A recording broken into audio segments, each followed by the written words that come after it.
better job as commissioners, Mr. Speaker, but because it is our first term, Mr. Speaker, we understand that we have to learn how the things work before we get that job. But Mr. Speaker, every time to be in a house complaining of our welfare, and the commissioners are not in the house, they are always traveling, Mr. Speaker, there's something wrong there.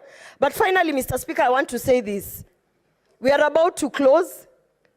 I don't think it would be fair for our staff to go for Christmas without their salaries, Mr. Speaker. Some of them, when we tell us ourselves we don't have money, they cannot even imagine how we don't have money.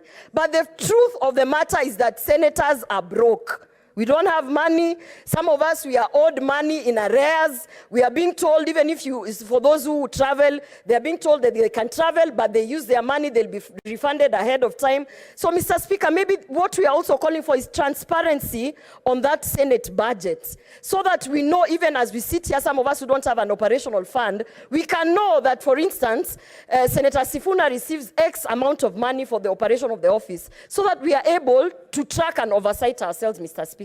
Thank you for this opportunity. Senator Sifuna. Thank you, Mr. Speaker. I want to assure my sister, Senator Gloria, that I do not receive any preferential treatment from Exchequer. That in fact, the amount of money that is assigned for office operations is the same for all the members of this House. Mr. Speaker, if she's not getting money, I can assure her that I'm also not getting money. Today I want to speak as a taxpayer, Mr. Speaker. As members of Parliament, we know that we are some of the highest taxpayers in this country as employed people. If the statistics are right, that it's only 1% of Kenyans who earn money, salaries above 100,000 shillings, I've heard it said somewhere. Then, Mr. Speaker, we pay